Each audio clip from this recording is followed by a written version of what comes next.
함께 읽을 말씀은 요한복음 10장입니다.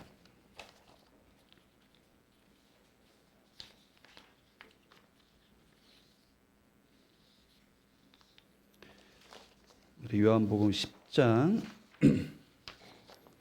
1절부터 읽겠습니다. 1절부터 18절까지 말씀 우리 다 같이 한 목소리로 읽겠습니다. 신약성경 요한복음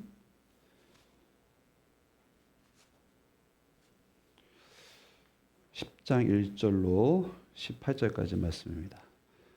제가 먼저 읽겠습니다. 내가 진정으로 너희에게 말한다. 양 우리에 들어갈 때에 문으로 들어가지 아니하고 다른 데로 넘어 들어가는 사람은 도둑이요 강도이다.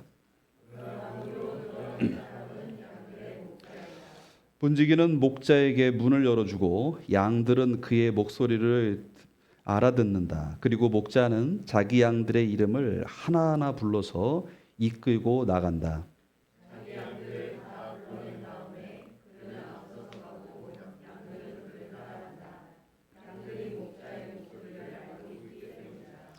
양들은 결코 낯선 사람을 따라가지 않을 것이고 그에게서 달아날 것이다. 그것은 양들이 낯선 사람의 목소리를 알지 못하기 때문이다.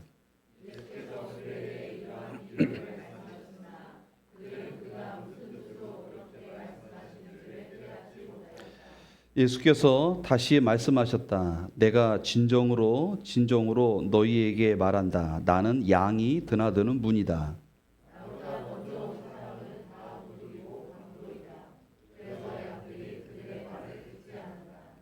나는 문이다. 누구든지 나를 통하여 들어오면 구원을 얻고 드나들면서 꼴을 얻을 것이다.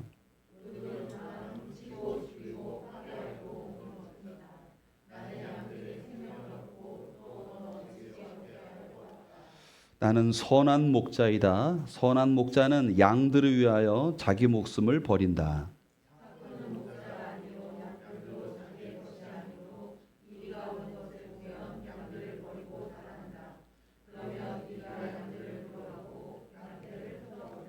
그는 삭군이어서 양들을 생각하지 않기 때문이다.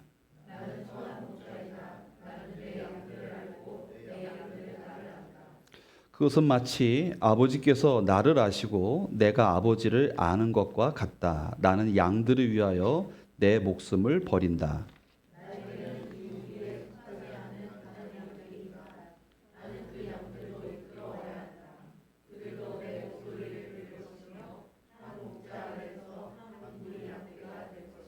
아버지께서 나를 사랑하신다. 그것은 내가 목숨을 다시 얻으려고 내 목숨을 기꺼이 버리기 때문이다.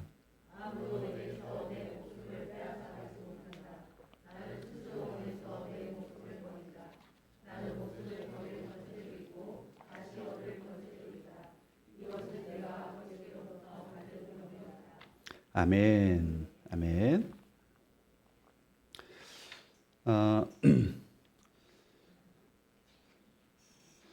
최근에 어떤 영상을 보게 됐어요.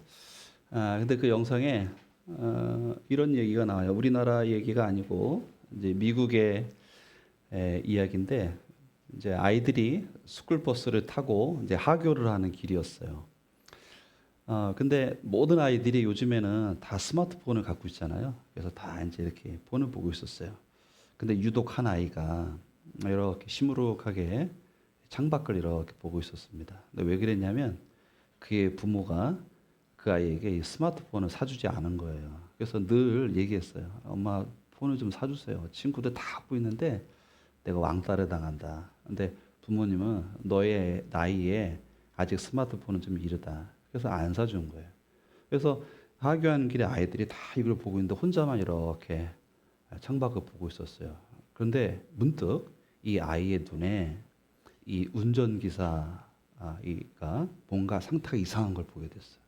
그래서 이 아이가 바로 달려가가지고 이제 이게 그 운전기사가 의식을 잃었습니다. 그래서 그 안에 있던 아이들이 한 60명의 아이들이 사고로 당해서 위협에 처해질 뻔했어요. 근데 다른 모든 아이들은 그걸 알아보지 못했어요. 근데 그 그것을 알고 빠르게 달려가가지고 그 차를 제동을 걸었어요. 그리고 안전하게 운전사를 옆으로 뉘우고 아이들한테 너네들이 가지고 있는 전화로 빨리 911을 불러라. 그래가지고 그 위기 상황을 잘 넘겼어요. 그리고 이제 그 아이 인터뷰를 이렇게 했는데 그 아이가 마지막에 남긴 말이 뭔지 아세요? 그래도 스마트폰은 갖고 싶어요. 그래서 네. 근데 저는 그 이야기를 보면서 되게 많은 생각을 했어요. 여러분은 저와 여러분이 굉장히 물질적으로 풍요로운 시대를 살고 있습니다. 이 한반도에 살았던 우리의 조상들, 그 어떤 세대도 우리가 지금 누리고 있는 이 풍요를 누려본 세대는 단 한 세대도 없었습니다. 그런데 이상하죠? 우리들이 이미 우리가 가지고 있는 것은 당연하게 생각하고 그 이상의 것들을 내 옆에 사람들과 비교하면서 계속해서 내가 뭔가 없다라는 것을 자꾸 느껴요. 결핍이죠. 근데 아마도 우리가 이 세상을 살아가는 날 동안에 이 비교에서 오는 자기 가치에 대한 불확실성을 늘 맞닥뜨리게 될 것입니다. 만약에 저와 여러분이 우리의 시각이 이 스마트폰 끊임없이 우리에게 도파민을 끌어내는 계속해서 세상이 말하고 세상이 우리에게 주입하는 어떤 소비와 트렌드 그런 곳에 눈을 고정하고 있다면 사실은 저와 여러분이 하나님께서 우리에게 말씀하시는 것을 제대로 보지 못할 가능성이 굉장히 많습니다. 비록 그리스도인들은 세상에서 말하는 그 모든 것들을 다 누리지 못하는 어떤 거룩한 삶의 여정 가운데에 거룩한 삶이 주는 결핍이라는 게 있어요. 그걸 불편하게 생각하거나 그것을 벗어나려고 하지 말고 그것을 여러분들 받아들여 보세요. 그런 결코 세상 사람들이 보지 못하는 것들을 보게 됩니다. 지금 운전사가 위기 가운데 있구나. 가서 붙잡아줘야 되는구나. 이것이 그리스도인의 삶이죠. 특별히 목사로서 저는 그 영상을 따로 저장을 하고 거기에 대한 에세이를 쓰고 있어요. 목사가 뭘 보고 있어야 되나? 이런 것들을 생각하지 않을 수가 없습니다. 사랑하는 더함가족 여러분, 또 함께 예배하는 우리 사랑하는 교우 여러분, 우리 시대에는 진정한 리더가 필요합니다. 리더는 태어나지 않아요. 만들어지는 것입니다. 그런데 리더의 부재라는 것이 우리 인간 세상을 살아가면서 우리가 맞닥뜨리는 큰 문제 중에 하나예요. 리더가 있죠. 근데 그 리더는 자기의 이익을 추구하는 사람들이에요. 모든 리더가 씨름하는 세 가지 중요한 요소가 있습니다. 첫 번째는 사람을 섬길 것인가 아니면 사람을 이용할 것인가. 그러니까 좋은 리더는 사람을 이용하기보다는 섬기고 그 사람이 정말로 잘 될 수 있도록 도와주죠. 우리 성경에 보면 서로 사랑하라는 말이 나옵니다. 내 이웃을 내 몸과 같이 사랑하라.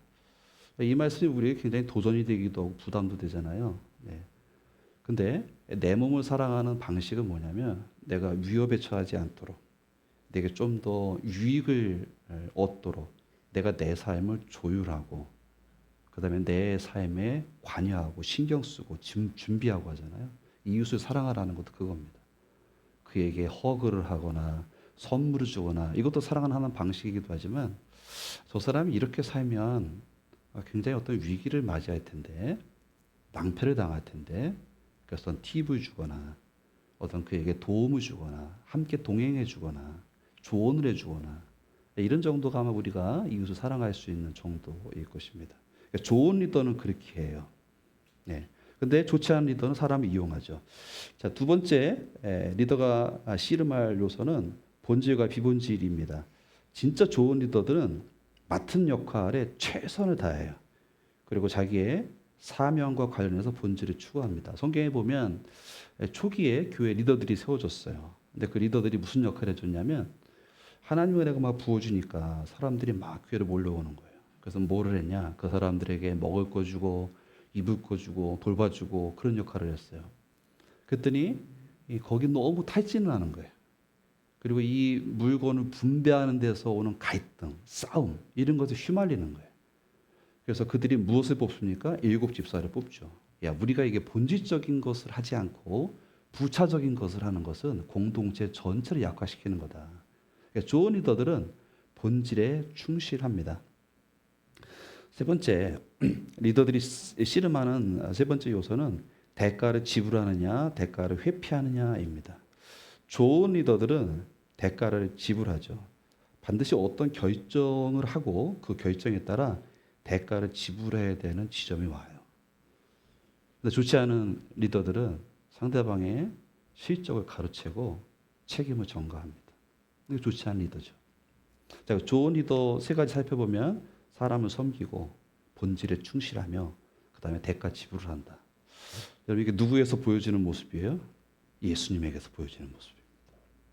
오늘 저와 여러분이 이 예수님, 그 예수님을 우리의 삶의 리더요, 우리의 삶을 이끄시는 목자로 받아들이는 것은 굉장히 중요합니다. 우리 교회가 작년부터 시작해서 올해도 평택대학교 예배를 섬기고 있습니다. 올해는 신입생들이 한 800명 되고요. 또 우리 교회가 담당하고 있는 아이들은 77명 정도의 아이들입니다. 대부분이 무교예요. 제가 이렇게 보니까 작년에도 보니까 이 아이들이 제가 굉장히 안타까웠던 것은 나면서 대학생이 될 때까지 그 어떤 누구도 복음에 대해서, 하나님에 대해서, 교회에 대해서, 그리스도인에 대해서 말해준 적이 없어요. 그러니까 오해들이 가득 있더라고요. 네.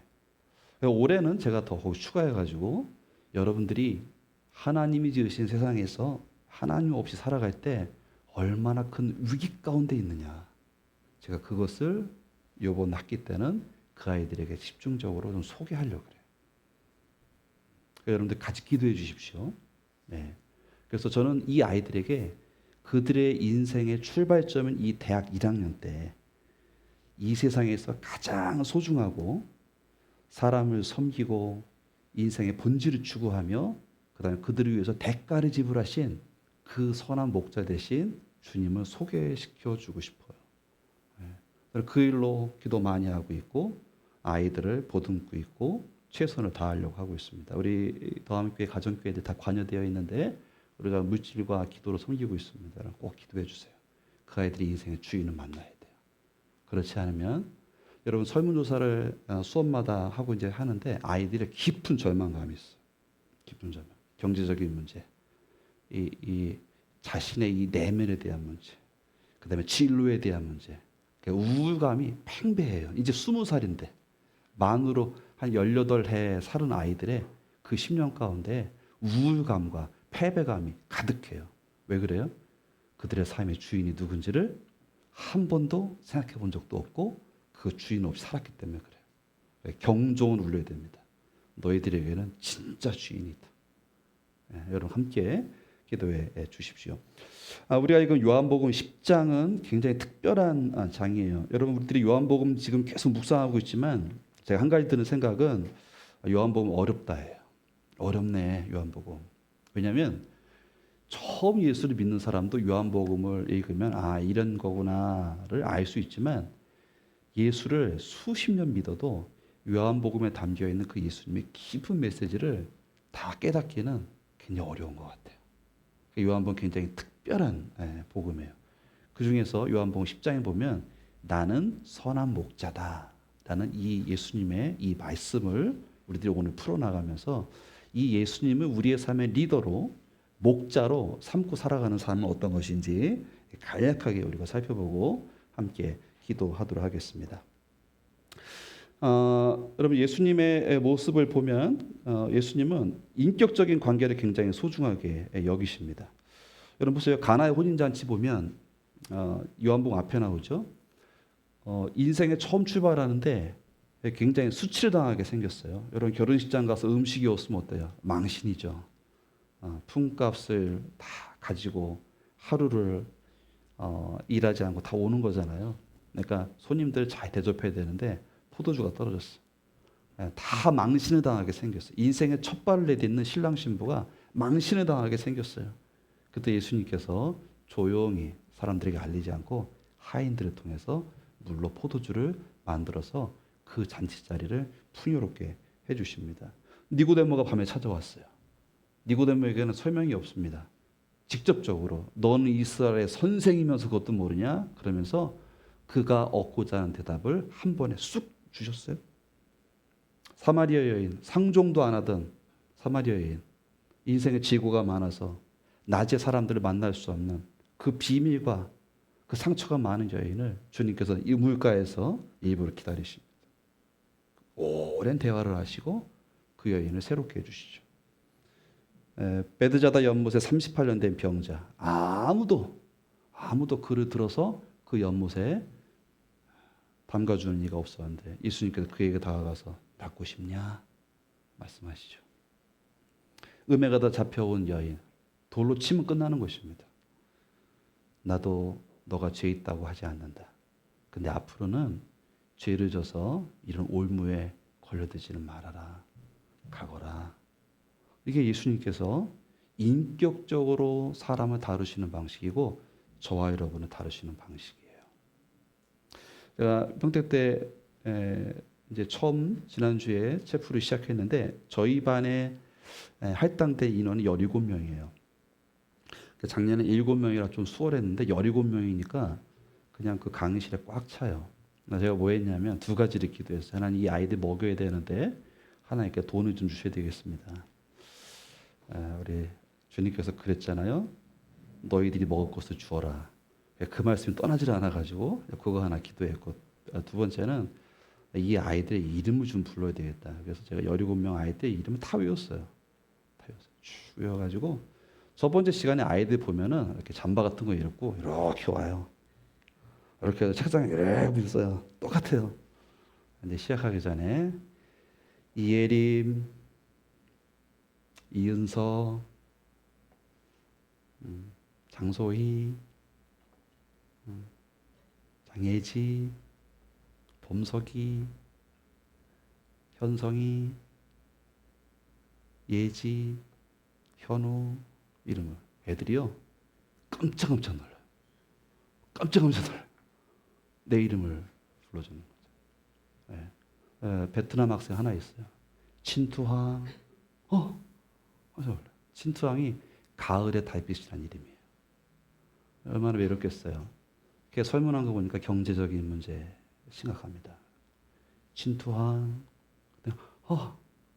이해하니? 60-70% 정도 이해해요. 그래서 설문도 굉장히 잘해줬어요. 이름을 불러주는 거죠. 주님이 여러분 이름 다 아세요. 성경의 이름은 존재를 뜻하거든요.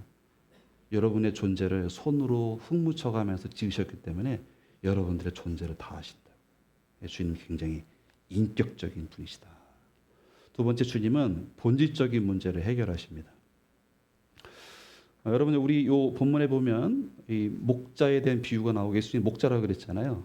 그리고 이제 양들이 팔레스타인은 한 목자가 한 20마리에서 30마리 정도 양들이 칩니다. 이렇게. 근데 이름을 다 알아요. 이름을 다 불러줘요. 그런데 이제 밖에 광야에 나가서 풀을 뜯는 거잖아요. 여러분 생각해 보세요. 우기가 아닐 때는 이 풀을 뜯어먹을 게 없어요. 그러니까 종일 다녀도 그냥 조그만 그런 건초나 이런 거 뜯어먹는 거예요. 그러면 목자들이 뭘 하느냐? 우리를 이렇게 만들고 밤에 우리 문을 열고 양들을 불러드립니다. 이렇게 이름을 불러서. 그리고 그 우리 안에 꼴을 마련해요. 꼴. 그래서 낮 동안 배고팠던 그 양들을 먹여요. 이게 목자가 하는 일이에요. 여러분 우리 생이 광야 같지 않습니까? 인생을 오래 사신 분들 계시겠지만 인생을 오래 사시면 지혜가 많아지고 또 인생의 문제를 다루는데 많은 경험치가 있지만 늘 새로운 문제가 오잖아요. 생을 끝내기 전에는 우리의 생의 문제를 해결할 수가 없어요. 그런 광야 같은 삶을 삽니다. 주님이 뭐라 그래요? 우리의 이름을 부르시면서 그분의 광야가 아니라 우리 안으로 들어보내시면서 그분의 꼴을 먹이시는 거예요. 이게 우리의 주님입니다. 주님은 본질적인 우리의 문제를 가지고 계시고 그것을 다뤄가시는 분이시다라는 것 우리들이 알아야 됩니다. 주님 그 니고데모에게 뭐라고 말씀하셨습니까? 나는 놋뱀처럼 저렇게 장대에 들려야 된다라고 말씀하십니다. 내가 너희들의 불뱀에 물렸어. 광야에서 하나님이 주신 은혜인 줄을 모르고 불평했던 그들에게 모세에게 하나님께서 놋뱀을 만들어 달아라. 그걸 보는 사람 살 것이다. 나는 그런 놋뱀처럼 장대에 대롱대롱 매달려야 된다. 너희들에게 인생의 꼴을 줄 것이다. 라고 주님께서 말씀하시는 거예요. 그 다음에 예수님께서는 희생을 감수하셨습니다.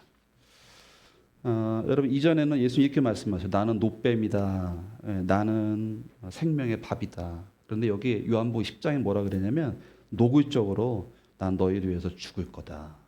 라고 말씀하십니다. 자기 희생을 감수하는 진짜 리더라는 것 우리들이 예수님의 삶을 통해서 볼 수 있습니다. 자, 이제 제가 여러분들에게 도전을 좀 드리려고 하는데 여러분 이 예수님 우리가 지금 살펴본 예수님의 모습이 있죠. 인격적이시고요. 그다음에 본질적인 문제를 해결하시고요. 자기 희생을 감수하시는 그분이 여러분의 리더입니다. 이거 받아들이셔야 돼요. 그분이 여러분의 삶에 관심이 있어요. 그리고 여러분의 리더가 되기 원하세요. 목자가 되기 원하신다. 그러니까 예수 믿는 것은 굉장히 특별한 거예요. 이 광야 같은 세상에서 정말 우리들이 그 광야를 헤쳐나갈 수 있는 근본적인 해결책을 얻는 거예요. 어떻게 해요? 그 길을 인도하시는 리더이신 그리스도 예수가 나의 주인이 되시기 때문에 그렇습니다. 저 어릴 때부터 예수님을 참 좋아했어요. 제가 평택 때 가서 그 사역을 하게 되는데 저에게는 약간 좀 특심이 있습니다. 왜 그러냐면 저는 그 평택대에서 신학과에 다니던 전도사님 우리 교회 오셔가지고 시골 교회였는데 처음 교회 전도사님 오셨어요. 근데 그 전도사님이 저에게 하나님이 정말 살아계시다는 걸 가르쳐 주셨어요. 그분은 운동을 잘하시던 분이었어요. 대표 선수였어요. 저도 어릴 때 운동 잘해가지고 그 전도사님하고 굉장히 친했어요. 너무 좋아했어요. 그분. 내가 꿈꾸던 그 이상형이잖아요. 근데 그분이 그래요. 내가 운동을 하다가 심장마비로 죽었어. 내가 죽어 있는 모습을 나는 이렇게 봤지. 엄마가 내 시신을 끌어안고 통곡하는 것도 보았어. 하나님께서 나를 불러서 그분의 보좌 앞으로 데려가셔서 나의 삶을 엄청 꾸짖으셨어. 너는 다시 돌아가서 나를 증언하는 그 삶을 살으라고 하셨어. 그래서 이분이 다시 살아나셨어. 근데 그분은 좀 연약함이 있으셨어요. 왜냐하면 죽었다 살아났기 때문에 이 장기 같은 게 좀 손상되었던 것 같아요. 근데 그분은 설교하실 때 늘 그 말씀하셨어요. 하나님이 살아계시다. 오직 성령의 충만함을 받아야 된다. 그 전까지는 주일학교 다니면서 그냥 하나님 찬양하고 동화하고 그림 그리고 교회 뭐 칭찬하고 뭐 간식 좀 먹고 그랬는데 제가 그때 심각하게 고민했어요. 하나님, 살아계신 하나님, 죽은 자를 살리신 하나님, 그분이 누구지? 그분이 누구지? 그러면서 그분을 사모하다가 성령을 받았네. 예수를 사랑하는 자로 평생을 살게 된 거예요. 그 복음의 빛이 제 안에 있어요. 그거를 40년 후에 그 평택대로 가서 하나님께서 그 빛을 갚게 하시는 거예요. 저는 그 아이들에 대한 특심이 있어요. 정말 특심이 있어요. 하나님 그런 분이시더라고요. 여러분, 하나님께서 여러분 모두를 아세요. 그 여러분 삶을 이끌어 가십니다. 그 여러분 관심이 있어요. 여러분 삶에. 여러분 이런 분들 계실 거예요. 이번 생은 끝났어. 그냥 그렇게 살다가 그냥 마무리하지. 절대 그렇지 않아요. 여러분들의 아픔, 여러분들의 실패, 여러분들의 지우고 싶은 기억, 자다가도 벌떡 일어나서 화가 치밀어 오는 그런 기억, 하나님 손에 붙들리고 하나님의 리더가 되시면 아름다운 한 편의 그림으로 하나님께서 빚어가신다. 여러분 꼭 믿으시게 주님의 이름으로 축복합니다. 여러분, 주님께서 우리의 리더가 되기를 원하시고 또 여러분들이 그 리더의 다스림 가운데 살아가게 되면 하나님께서 여러분 특별한 은혜 주시는데 제가 세 가지로 여러분들에게 권면을 하고 말씀을 마치도록 하겠습니다. 첫째는 우리의 목자 되시고 우리의 리더 되신 주님께서 본질적인 문제를 해결하신 게 있어요. 그걸 여러분들이 또 제가 받아 누려야 됩니다. 예수님은 최대 관심사는 이거였어요. 인간이 생명의 근원이자 지혜와 사랑의 원천인 하나님과의 관계를 회복하는 것. 이게 주님의 최대 관심사입니다. 이것은 굉장히 영적인 문제예요. 네. 인간이 하나님을 배신했습니다. 인간이 하나님을 거절했습니다. 인간이 하나님을 무시해서 하나님과 인격적인 관계가 끊어졌어요. 그것을 회복하려면 누군가가 정의로운 화해자가 필요해요. 예수님은 그 역할을 하겠다고 하신 거예요. 인간이 하나님의 반역한 대가를 자기 자신이 지겠다. 내가 너희를 위하여 목숨을 주기 위해 왔다라고 계속해서 주님께서 말씀을 하십니다. 이것이 기독교의 핵심 진리예요. 예수님은 우리에게 무엇을 해야 된다고 말씀하지 않아. 너 착하게 살아야 된다. 아니면 내가 경건을 더 깊이 연마하고 경건해야 된다. 아니면 내가 공덕을 쌓아야 된다. 예수님께서 그렇게 말씀하지 않았어요. 예수님께서 인간이 스스로 광야 같은 세상에서 맞닥뜨리는 문제를 해결할 수 없으므로 내가 해결하러 왔다. 너희들이 해야 될 것은 뭐냐? 십자가에 달리신 예수를 바라보는 거예요. 여러분, 예수님의 방법은 매우 간단하지만 매우 심오합니다. 어떨 때는 하나님께서 하신 이 일이 어리석게 보여요. 그렇지만 그분이 하신 일을 그저 바라보는 이들에게 하나님께서 그 삶의 주인이 되어주신다는 거예요. 이 얼마나 놀라운 일입니까? 예수님께 이렇게 말씀하셨어요. 나는 생명의 밥이다. 내 살을 먹어라. 내 살을 먹고 내 피를 마셔라. 그런데 이렇게 생각하죠. 식인종이야. 어우, 섬찟하네. 초기 교회 교인들 그래서 오해를 받았어요. 기독교인들은 식인종이다. 근데 그게 아니죠. 예수님 내 살과 피를 먹고 마셔라. 살과 피는 죽음을 통해서만 얻어지는 부산물이잖아요. 내 죽음을 정말로 깊게 나의 사건으로 받아들이고 나의 죽음을 통해서 너희들이 갖게 된 하나님과의 그 관계 회복을 마음껏 누려라. 하나님이 무섭거나 내 들터진 죄를 어떻게 기억하셔가지고 벌어주는 분이 아니라 아들까지 주신 그 사랑, 그 사랑을 기억하고 그 내 죽음에서부터 오는 충만함을 누려라 라고 주님께서 말씀하시는. 그럴 때 뭐라 그래요? 네, 주님 먹겠습니다. 네, 먹겠습니다.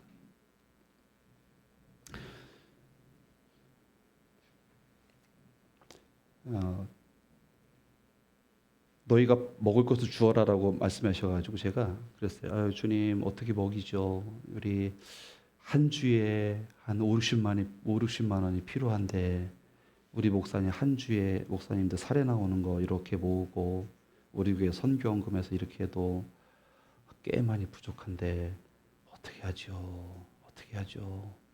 그런 기도를 했어요. 그때 조지 뮬러가 생각나더라고요. 아이고 하나님, 조지 뮬러가 이런 심정으로 기도했네요. 그렇게 하나님 앞에 기도했어요. 예. 하나님께 놀랍게 채워주시더라고요. 예. 그 이야기는 제가 앞으로 계속 여러분들에게 하도록 하겠습니다. 여러분, 예수 그리스도께서 여러분 위에 하신 그 해결책을 누리시기를 주님의 이름으로 축복합니다. 아멘. 네, 주님을 그냥 믿고 받아들이는 거예요. 그러면 생명과 지혜와 사랑이 풍성한 삶이 하나님으로부터 여러분들에게 내린다라는 것을 믿으시기를 주님의 이름으로 축복합니다. 두 번째는 여러분들이 그 리더를 매일매일 따르셔야 됩니다. 여러분, 한국 교회에 그런 게 있어요. 나는 예수님께서 나를 위해 십자가에 죽으신 것을 믿어요. 그리고 끝. 그리고 그 목자이신 주님의 음성을 듣지 않고 다른 소리를 자꾸 들어요. 그래서 문의는 교인인데 삶의 내용은 교인이 아니에요. 그래서 교회만, 한국 교회뿐만 아니라 많은 교회와 그리스도인들이 문제를 야기합니다. 여러분, 본질적인 문제만 해결하는 데 머무르지 말고 더 나아가시기를 주님의 이름으로 축복합니다. 매 순간 우리의 리더이자 목자이신 예수를 따르는 삶이 필요합니다. 그분의 목소리를 듣는 훈련을 해야 돼요. 그분의 목소리를 알아듣는 훈련을 하셔야 됩니다. 예수님의 목소리가 낯선 목소리가 돼서는 안 돼요. 여러분, 때로는 주님께서 말씀하시거든요. 아주 특별하게 꿈과 이상과 환상과 기적으로 보여주시기도 하지만 주변 사람과 상황으로도 말씀하세요. 근데 우리가 그분의 목소리를 따라가는 훈련을 하지 않으면 주님께서 분명히 말씀하셨는데 그게 주님의 음성인지를 듣지 못합니다. 여러분, 구약에 예언자들 나오죠. 예언자들은 점치는 사람들이 아니에요. 예언, 맡을 예자입니다. 하나님의 말씀을 맡은 거예요. 그리고 그 말씀 안에서 계속해서 기도하고 묵상하는 거예요. 하나님께 내 심령 가운데 무엇을 말씀하시는지를 듣는 사람들이었어요. 그러니까 이대로 가다가는 앞으로 몇 년 후에 당신들은 망합니다. 하나님 심판하십니다라고 말하는 거예요. 이게 점치는 게 아니라고요. 하나님의 말씀은 받고 그것을 계속해서 들은 사람들이라고요. 우리도 그렇게 해야 돼요. 혹시 우리 중에 예수께서 나를 위해 죽으신 것을 난 믿어. 그리고 계속해서 세상의 소리에만 귀를 기울이는 사람들이 있다면 죄송하지만 우리 안에 하나님의 그 살아있는 생명은 없을 거예요. 우리가 이것을 꼭 기억해야 됩니다. 우리 주님은 성령을 통해서 말씀하세요. 그리고 성경을 통해서도 말씀하십니다. 여러분, 말씀을 우리가 들을 때 여러분 이렇게 했으면 좋겠어요. 목사님이 저 말씀을 하시는데 목사님의 저 설교 통해서 예수님께서 나에게 뭘 말씀하려고 하시는 거지? 이게 여러분 안에 아주 기본적으로 있어야 돼요. 아니, 목사님 왜 저런 말씀하시지? 오늘 목사님 하신 말씀 그거 좀 재밌었어. 이게 아니라 그것 통해서 주님께서 나에게 무슨 말씀을 하려고 하시는 거지? 그거를 여러분들이 꼭 기억하시면서 말씀 듣기를 주님의 이름으로 축복합니다. 목자의 목소리가 아닌 세상의 온갖 소리가 들린다. 돈으로 위협하는 목소리, 불안과 두려움으로 우리의 가두는 생각들, 이런 소리에 귀를 기울이며 전전긍긍하고 있지는 않습니까? 이러다가 어떻게 되지는 않을까? 여러분, 이런 생각은 우리 안에 이제는 그쳐져야 됩니다. 주님의 음성을 계속해서 듣기를 주님의 이름으로 축복합니다. 제가 그래서 여러분들에게 회심과 제자도에 대해서 간략하게 소개를 할게요. 여러분, 회심이란 많이 들었죠? 네. 회심은 그야말로 유턴하는 겁니다. 이렇게 우리 교회 여기 보면 저쪽에서 이렇게 오시다가 유턴하잖아요. 신호받고. 회심은 막 울고불고 하는 게 아니에요. 회심은 한꺼번에 사람이 변하는 게 아니에요. 회심은 성경을 펴고 하나님께서 그리스도 안에서 또는 그리스도를 통해서 나를 위해 하신 일이 무엇인지를 냉철하게 공부하는 거예요. 냉철하게 따져보는 거예요. 그리고 이것이 맞다면 내가 이해되는 부분과 이해되지 않는 부분이 있지만 전인격적으로 이것을 받아들이고 내가 내 삶의 유익을 위해서 가던 삶의 방향을 멈추고 유턴을 해서 하나님을 바라보면서 나아가는 것, 이걸 회심이라고 얘기합니다. 어거스틴이 그렇게 얘기했어. 고백록에 하나님께서 우리를 하나님을 향하여 살도록 지으셨는데 하나님을 바라보지 않는 삶에는 평안이 없습니다. 우리 회심하셔야 돼요. 회심의 정의는 뭐냐? 하나님에 대해서 깨어나는 거예요. 우리가 하나님을 인지하든 인지하지 않든 하나님은 전에도 계셨고 지금도 계시고 앞으로도 계실 분이에요. 그런 대부분의 사람들이 하나님에 대해 잠자고 있어요. 하나님이 계시는지, 하나님께서 생명을 주시고 그 생명을 유지하도록 지금도 세상을 붙들고 있는지 무지예요. 그런데 회심은 하나님에 대해서 깨어나는 거예요. 하나님이 계시구나. 내가 하나님의 진노 아래에 있네. 하나님께 그런 나를 위해서 예수를 대신해서 죽게 하셨구나. 그를 믿는 모든 자들에게 하나님의 자녀가 되는 특권을 주셨구나. 깨어나는 거예요. 네. 그리고 관계가 시작이 되는 거예요. 이게 회심이라고 해요.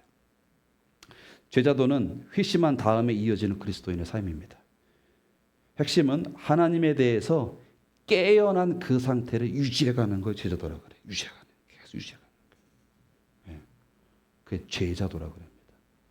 여러분, 우리들은 예수 믿으면 거듭납니다. 그 영적 아기라 그래요. 아기는 태어나죠. 누군가가 태어났으면 자라가야 돼요. 그래서 영적 아기는 영적 청년이 되어줘야 돼요. 영적 청년은 이제 영적 부모로 가야 돼요. 이게 영적인 성숙도예요. 그 길이 그게 제자도라고. 제자도. 깨어있는 상태를 계속해서 유지하는 거예요. 그렇지 않으면 세상의 목소리를 듣게 됩니다.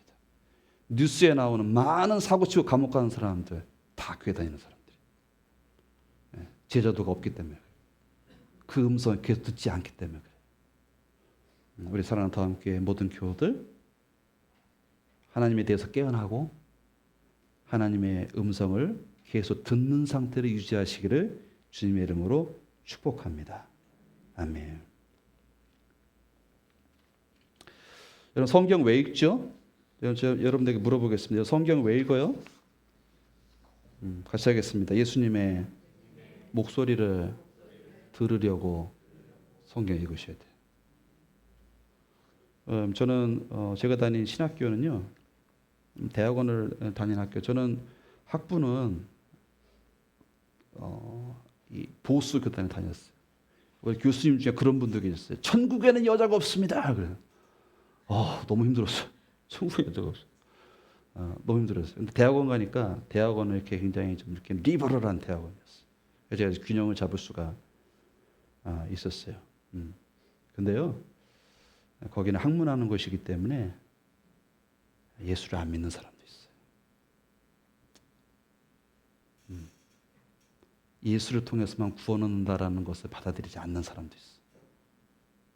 그냥 야생 같은 것이, 학문하는 곳이기 때문에. 신학자들이 하루에 10시간 성경과 씨름하고 책을 읽어도 예수의 음성을 들으려고 성경을 읽지 않기 때문에 그 사람들 이상한 소리 하는 사람들 많이 있습니다. 그래서 사랑하는 다음교회 모든 교우들 성경을 피시고 예수님의 음성을 들으려고 읽으시기를 주님의 이름으로 축복합니다. 반드시 말씀하십니다. 반드시 말씀하십니다. 반드시 말씀하십니다. 그게 우리 예수님이세요. 세 번째는 그 리더, 목자 되신 주님의 비전과 사명에 동참하는 것입니다. 여러분 우리가 예수님을 따르게 되면요. 그 다음 나타나는 당연한 현상이 있어요. 그게 뭐냐면 예수님의 사명과 비전에 동참하고 싶어요. 나 예수님처럼 살고 싶어요. 예수님의 눈과 마음이 있는 곳에 나의 눈과 마음도 가고요. 이 시대에 예수님의 발가손이 돼서 예수님의 섬김과 사랑을 나눠주는 자리에 내가 가게 돼요. 그게 정상적인 거예요. 네. 예수님께 이뤄주신 그 근본적인 문제 해결책을 받아들이고 그분의 음성을 계속 듣다 가다 보면은 예수님과 내가 같아져요. 네. 이게 예수님을 따르는 자들입니다. 우리를 잘 알고 우리를 이끌어주시는 리더이신 예수님, 그분을 경험하기 시작하며 그분이 가지고 계신 마음, 그것을 우리가 갖게 됩니다. 우리 16절 다시 한번 읽어볼래요? 여러분 16절 같이 읽어보겠습니다. 네, 같이 읽죠. 시작. 나에게는 이 우리에 속하지 않은 다른 양들이 있다. 나는 그 양들도 이끌어 와야 한다. 그들도 내 목소리를 들을 것이며 한 목자 아래에서 한 무리 양떼가 될 것이다. 아멘. 예수님께서 뭐라 그래요? 이 우리에 속하지 않은 양들이 있는데 그 양들도 나 불러와야 된다. 여러분 가만히 생각해 보세요. 예수님께서 2000년 전에 이 말씀을 하셨을 때 예수님의 우리 안에 들어가 있는 양은 이스라엘 사람들 뿐이었어요. 사실 저와 여러분은 우리 밖에 있었던 양들이에요. 근데 우리가 지금 어디에 들어갔어요? 그 우리 안에 들어갔잖아요. 그 말은 주님이 2000년 동안 이 일을 하고 계신다는 거예요. 2000년 동안. 그러니까 예수님을 우리의 리더로 따르고 그분을 음성을 들으면서 가면 반드시 이 꿈이 우리 안에 생기게 됩니다. 여러분 놀랍지 않아요? 지난 2000년 동안 지속적으로 이 일을 주님께서 해나가고 계신다. 나뿐만 아니라 내 주변에 있는 사람들이 다 예수 안에서 회복되는 꿈, 그 꿈을 우리들이 꾸며낼 줄 믿습니다. 여러분 우리의 삶에 여러분 돌아보세요 한번. 예수님께서 나를 이끌어 주셨을 거예요. 본질적인 문제 해결해 주시고 하나님과 관계를 회복시켜 주셨고 엄청난 대가를 치러 주셨고 내 이름을 불러 주셨습니다. 모든 순간 이끌어 주셨고 절망할 때 붙들어 주셨습니다. 주님께서 이렇게 말씀하지 않아요. 야, 너 이것 해라, 저것 해라 말씀하지 않아요. 근데 주님께서 이렇게 말씀하십니다. 내가 너 신뢰한다. 지혜롭게 선택해라. 내가 늘 너의 옆에 있다. 두려워하지 말아라. 흠정역 킹 제임스 버전 성경에는 두려워하지 말라는 말이 365번 나와요. 내가 너와 함께한다. 내가 너의 선택을 지켜보겠다. 너를 신뢰한다. 이게 우리 목자 되신 주님의 음성임을 우리들이 꼭 기억하시기를 주님의 이름으로 축복합니다.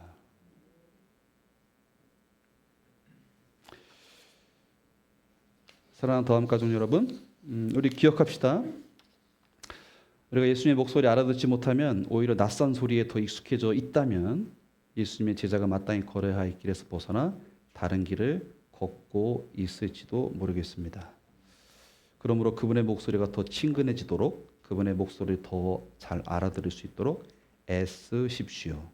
지난 2000년간 예수를 따랐던 수많은 사람들을 통해서 드러나게 드러나지 않게 널리 알려지게 때로는 아무도 모르게 수많은 일들과 영향력이 일어났습니다. 그 대열에 여러분도 동참하기를 또 그 기회를 얻기를 간절히 축복합니다. 아멘. 여러분 지금 제가 시간을 좀 드릴게요. 여러분 옆에 계신 분들과 그 주보에 보면 산말기가 나옵니다. 그렇죠? 두 가지 질문이 나오죠? 네. 그걸 한번 나눠 보세요. 네. 여러분 굉장히 재밌는 게 어떤 거냐면 하나님은 설교 통해서도 말씀하시지만 우리 주변에 있는 사람을 통해서도 말씀하세요. 네. 그래서 사실은 우리들은 내 마음속에 있는 것만 들어요.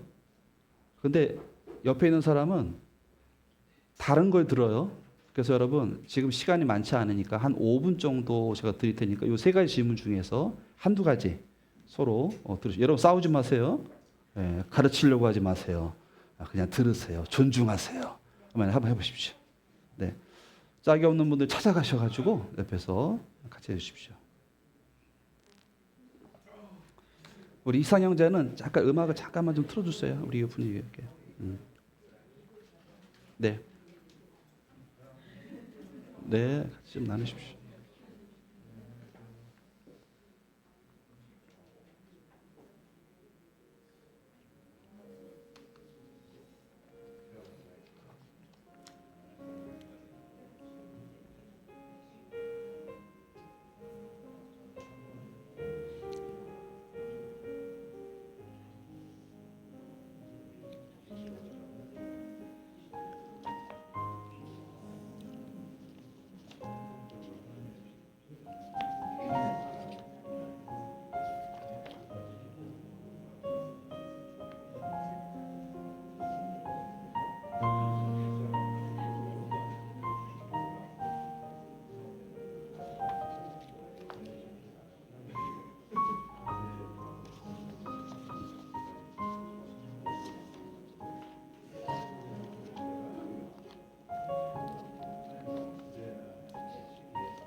네, 여러분 계속 이제 이야기 더 나누고 싶으시죠?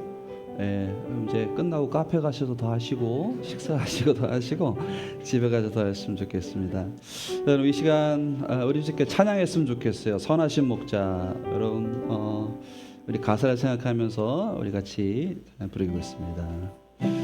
선하신 목자